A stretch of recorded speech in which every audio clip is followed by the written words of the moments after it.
Hello and welcome to round 2 with White Weenie, and we are on the draw against Timrod.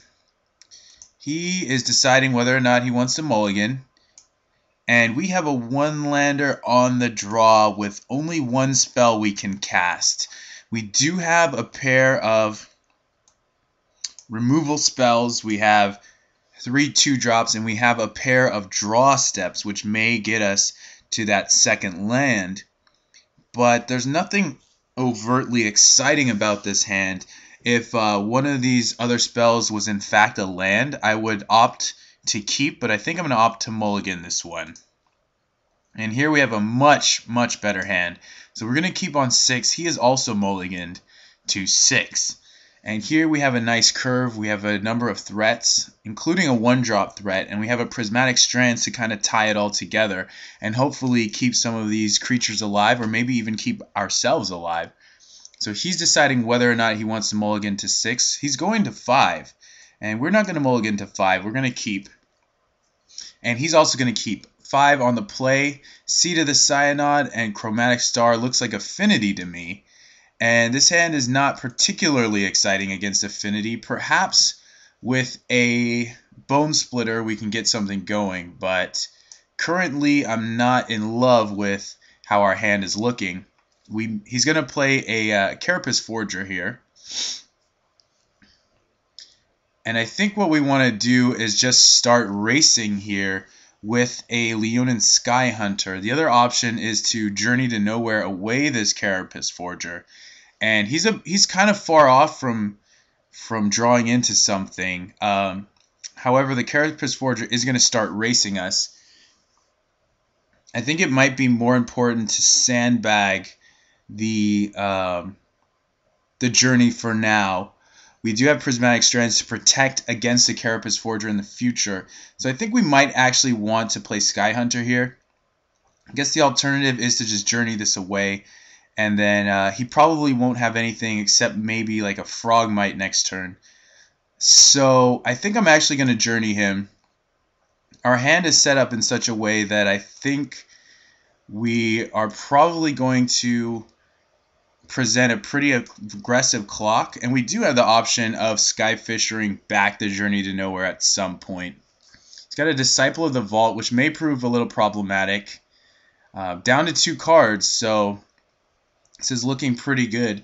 I think what I want to do here is attack him, play the Core Skyfisher, bounce a land, and play the Bone Splitter, which will allow us to race for 4 damage in the air, which is pretty significant. It does give up our potential to repurchase that Journey to Nowhere, but I don't think it's going to be too much of an issue. Now, if he does have a removal in the form of Galvanic Blast, he's going to have to sack that Chromatic Star in order to use it. And it looks like he's actually going to play a second Carapace Forger here. We are going to take 1, but then from there it looks like we're going to be able to start hitting him in the air for 4 damage a turn. We also have another Journey to Nowhere, which we can use freely. It's really up to us here. We have a couple options, playing the course or equipping the Skyfisher, attacking for 4 in the air, and then equipping perhaps the Doomed Traveler. We also have this Journey to Nowhere number 2, which will take the Forger down. He's very far off from a Mirror Enforcer or something of that sort, so I don't mind playing this second Journey to Nowhere out, and that will really slow down his progress. The Affinity deck doesn't play as many creatures as we do. We're obviously stuck on lands, so is he. But here we have an evasive threat and a recurring threat that he's not willing to block at this stage of the game. So he might be color screwed here. No, he has a 3rd Chromatic Star and a Pyrite Spellbomb. Looks like he's going to attack us. And if we have a land, I'll be more than happy to equip one of our creatures and attack. I'm going to equip the Core Skyfisher. The Pyrite Spellbomb on the board is already going to hit the Doomed Traveler potentially. And I think what we want to do is follow up with a Cathar. Also is going to protect our Sky Hunter from this Pyrite Spellbomb. I may actually equip the Traveler, but I think in terms of a long-term game plan, we're going to want to conserve our mana, and I think that means leaving the core Skyfisher equipped and not having to switch this Bone Splitter around, forcing him to play a Galvanic Blast if he does in fact have it. But right now, the game is looking pretty good for us. Again, he is a little choked up on red, so if he wants to use the Spell Bomb, he's going to have to do it by way of either to the Terrarian or the Chromatic Star. And he's got 2 cards left that he hasn't been playing. I have to assume they're either going to be a Tog, Fling, Galv Blast, something of that sort. So at this stage of the game, I think we just go in, and he may block here and shoot this. He may use a Galvanic Blast on the core Skyfisher, which we can prevent with a Prismatic Strands if we so choose. Okay, we're going to take 1 from this. He's going to draw another card.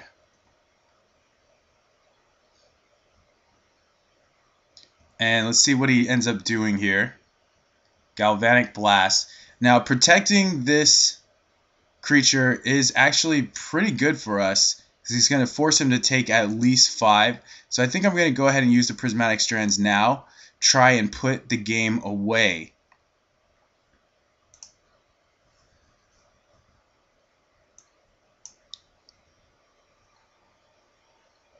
And now he's not going to block, so it looks like he's going to 3.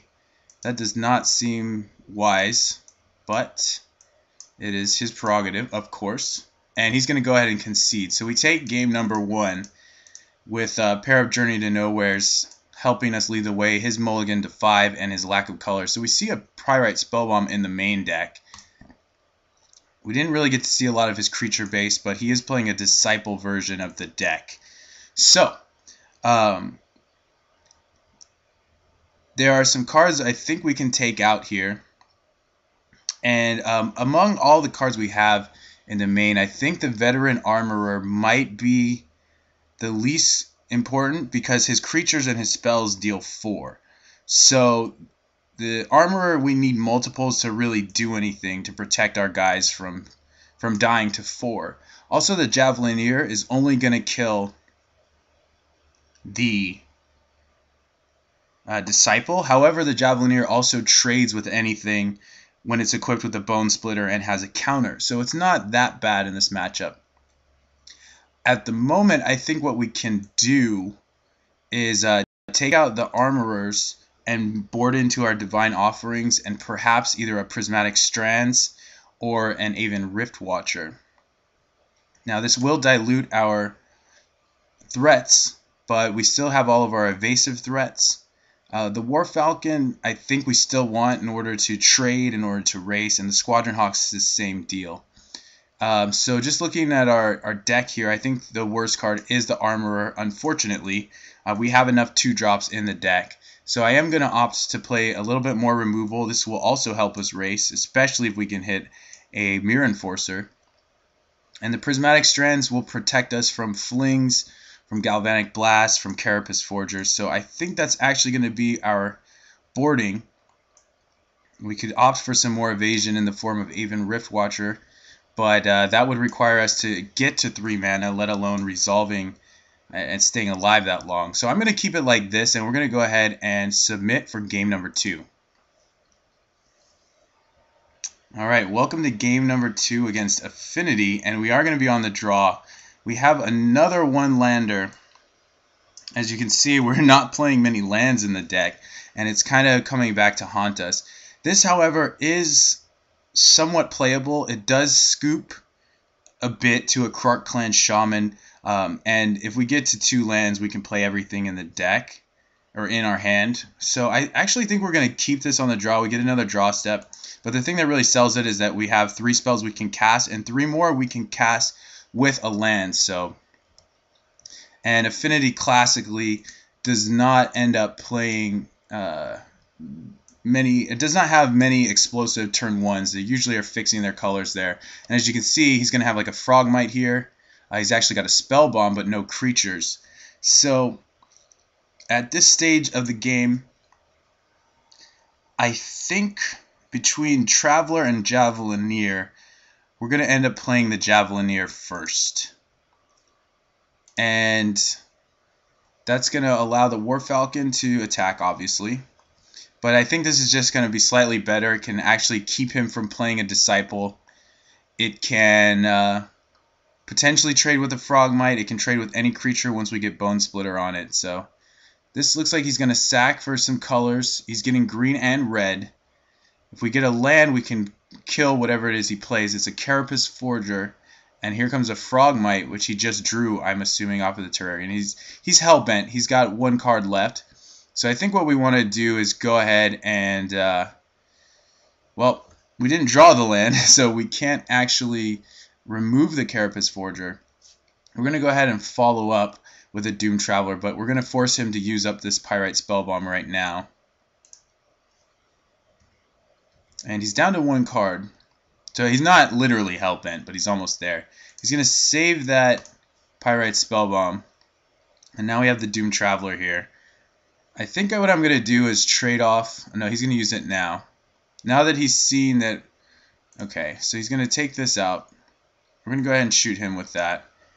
Now that he's seen that we are low on lands, he's going to try and keep the War Falcon from coming in, would be my guess. And now, what has he got? A red spell. Perhaps a Tog, I'm not sure. But he's gone up to 3 cards. And we're going to have a lot of decisions to make once we draw a land. Here's a Mirror Enforcer. So that's going to be pretty tough to deal with. He's going to come in for 6. And what's tricky here is whether or not we want to block. But I don't think we want to block yet. I think we're going to have to take 6, unfortunately. We can eventually use this Doom Traveler as a bargaining chip of sorts. But the fact that we're missing lands is really going to hurt us. And this Tog is a must-kill at this point. As you can see, he's got 3. He's got the potential to pump it up to 3, 5, 7, 9, 11, 13. So we have to kill this with the Journey to Nowhere. And he's down to 1 card. I think we're going to have to continue to attack, press the attack, and hope that we can draw a land to play out 2 more guys. Now, he's threatening 10, which would drop us to 4. We're going to end up using the Doom Traveler as a blocker, which is unfortunate. Our other option is to trade off Frogmite with War Falcon and take only 4. But I think the War Falcon is the only thing keeping us in a potential winning situation, so I am going to press the attack. And then we're going to end up taking 6 and chump blocking, and at that stage it's going to be tough because the War Falcon may not be able to attack in subsequent turns. So he's just going to go ahead and attack here. I'm going to block the Forger, though I don't think it really matters what we block. We're going to take 6 going to 8, and now things are looking pretty bad. We do have the potential of playing out 2 creatures, which means we can start making some trades, or we can continue to try and race. However, our chance of racing is not looking too good. We can now equip the War Falcon and play a Javelineer and start trading and chump blocking as well. That would force us to go to 2. But it also gets the Bone Splitter out there so we can start trading some more. So if we trade the War Falcon for an Enforcer and chump the other Enforcer with a Spirit, we go to 2. He loses a guy. We lose 2 guys. Next turn, if we draw a land, or even if we don't draw a land, we can equip the Sky Hunter and the Javelineer and play a Javelineer. Or sorry, we would still have the Javelineer. And we can get a Bone Splitter out there. Really not sure what we're going to do. I think we're going to end up equipping. I don't know that we have an out. One of our outs is, in fact, Divine Offering, I suppose. So if we play to that out, we might be okay. However, we could just be dead to Galvanic Blast, which is what he's representing. Unfortunately, we're not really in the position to protect ourselves from that. So we're gonna just have to play into it. It is a no, what is this? A Tog? Electrickery. So we're just dead to that. And we're gonna have to scoop it up. And we're gonna go to game number 3. Well, seeing that he has Electrickery is definitely going to influence my boarding.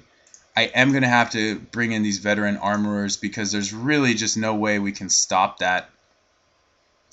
Now the question is, what do we end up boarding out in favor of those veteran armorers? Because a lot of these spells are good. And I don't have a definitive answer. The Javelineers were not that effective. And being on the play does mean that we want a 1-drop, but I don't think we want it that desperately that we need to open ourselves up to being hit with a sweeper like Electrickery. So I think this is going to be okay. We still have 8 1-drop creatures. We have the 4 Bone Splitters. I think we're going to do it like this, and on the play I think we'll have a much better shot.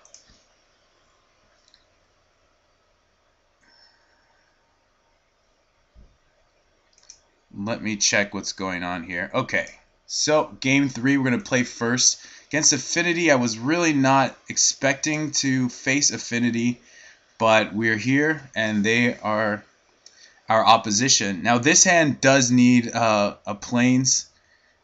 It's really good otherwise. I mean, we do have the War Falcon to get in for damage. And a land really sets this off, but I'm not sure that we're going to hit that land. This is a very risky keep, and it's usually one I wouldn't opt to keep. I'm really debating this, because the Divine Offering will really set us up. But if we never hit a second land, we're just going to fail. So I think I'm going to have to mulligan. I really want to keep this hand, but I'm not going to. We get almost the exact same hand, except this one's worse. So unfortunately I'm going to have to mulligan again. Try and get 2 lands here. And we don't get 2 lands. I don't think we can afford to go to 4. He's gone to 6, but he's kept at that. I think we're just going to have to try and draw another land here, because there's really not much we can do with 4 cards against him. So I think we're going to keep this 5. It's still got stuff we like, but yeah, we're not going to mulligan this. So I'm starting to think that we need to play more lands in this deck, because we've had to mulligan several times simply because we're only drawing 1 land. And that is no good. We do draw a Doom Traveler, which is a better draw for us. Next turn we can equip the Doom Traveler. He's stuck on 1 land here, so we might actually be able to get there. We're going to attack and play the War Falcon and hopefully present a clock that he cannot deal with. If we don't draw a land, we can at least equip the War Falcon and try and get in for 4 damage. Guess he drew the Frogmite, because I think he could have played it last turn. Now he's going to Thought Cast and really put himself in the driver's seat. This really puts him ahead of what we're trying to do. We draw the land though, and I think what we want to do is just remove the Carapace Forger. We have the Divine Offering for another creature, and we can get in for 3. We're also kind of soft to an Electrickery here, but I'm going to chance it, because right now we need to keep him from getting 2 out of hand. If his board position trumps ours in a big way, we're not really going to be able to keep up. So, especially with no cards basically left in hand. So he's got a second Carapace Forger. That's going to be really dangerous, but I think we can start racing. He's going to Electrickery us. No, he's got a Tog. Alright, that really sucks.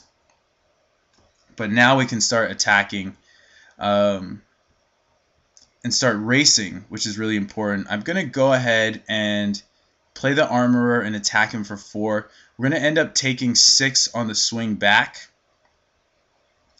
But we're going to eventually gain 4 with the Divine Offering.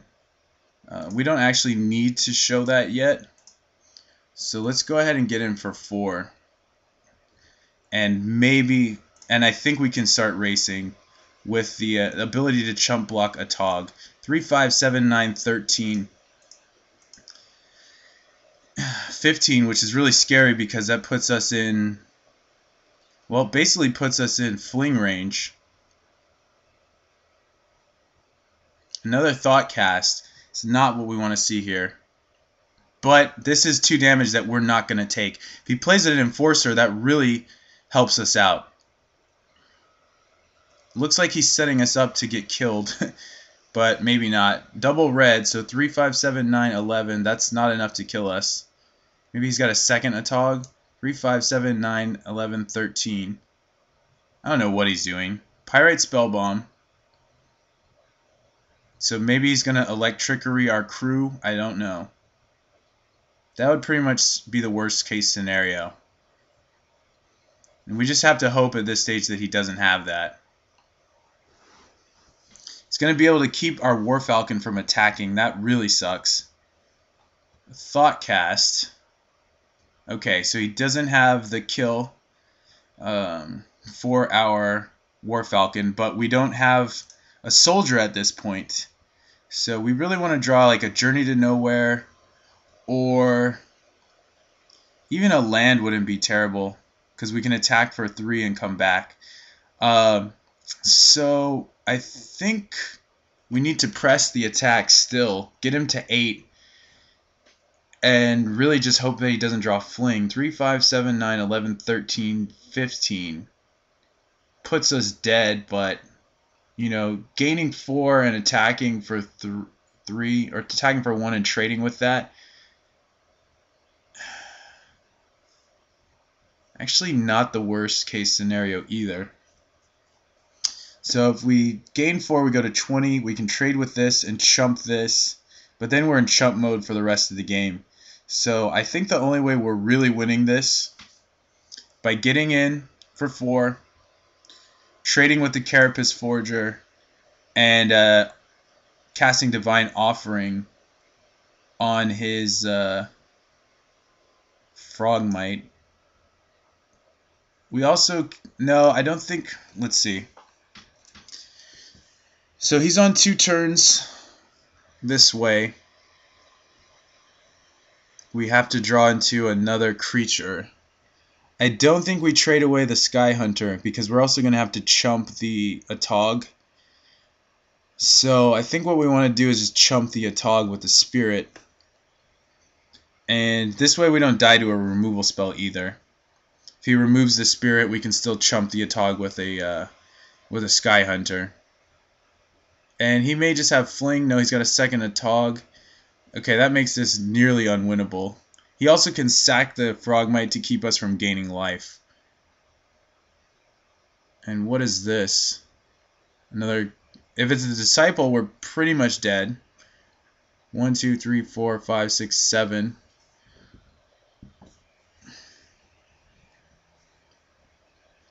Another Bone Splitter's a victory, but other than that, ouch.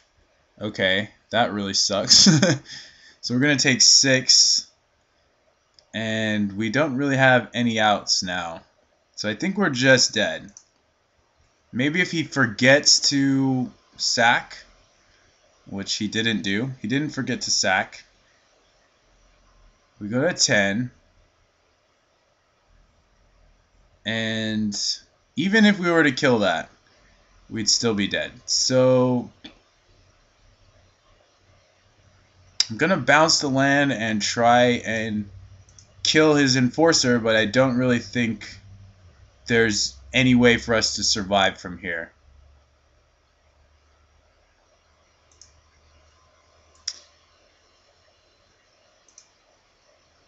So I'm going to see if he's F6'd. But he's, well, I kind of messed that up because I